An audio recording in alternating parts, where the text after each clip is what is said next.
Es para mí un placer estar un año más con todos ustedes en la celebración del Día Nacional de la Amistad Hispano-Filipina.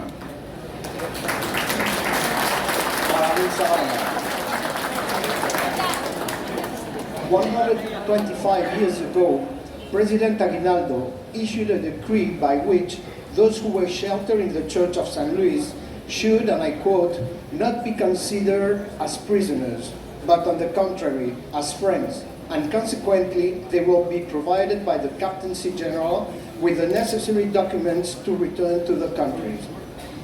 This gesture has an extremely exceptional significance, since it is laudably exceptional to treat the other combatant with such magnanimity.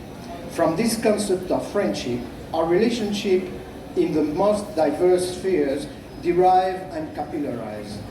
Our relations at political level present an admirable degree of harmony with a total absence of disputes, which is not a prevalent feature in today's international arena. Both countries understand international relations and the way in which each of us must behave and act in similar way.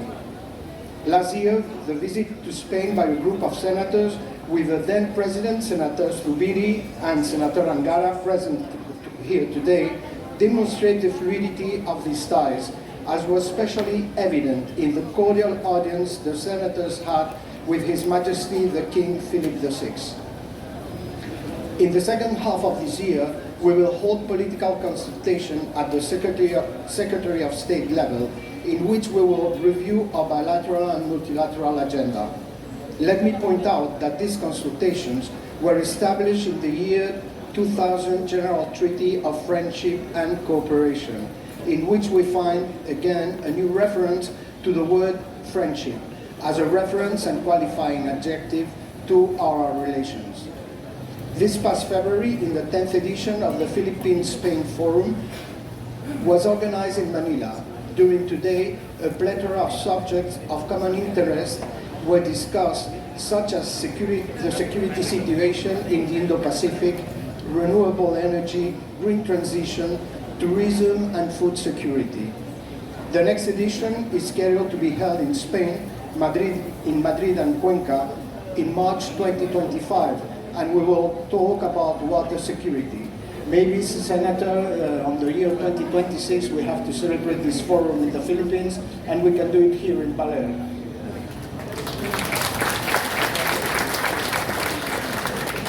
At the multilateral level, the Philippines is aware that Spain is an ally and a friend, and this perception is shared by us. This support is especially relevant within the framework of the European Union. The upcoming resumption of negotiations for the conclusion of a free trade agreement between the European Union and the Philippines will mark a milestone in our relations, and the Philippines can count on Spain's support in this regard. From an economic point of view, there is a sense of optimism to deepen the exchanges between the two countries, which will create a positive spillover effect in benefit of our countries.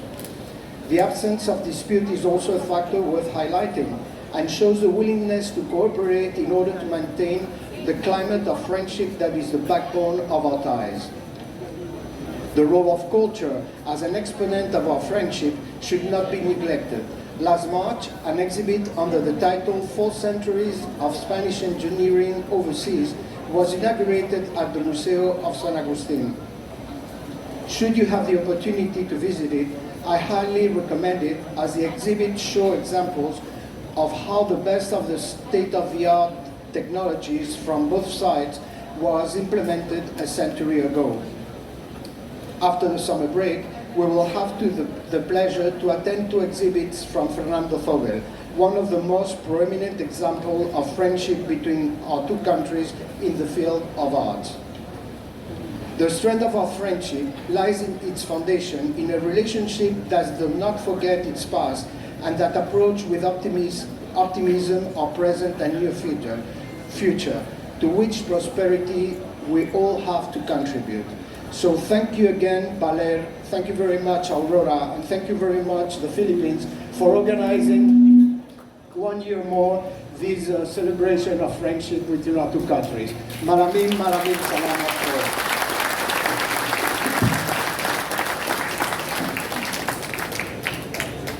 Thank you, Ambassador Miguel Utray Delgado.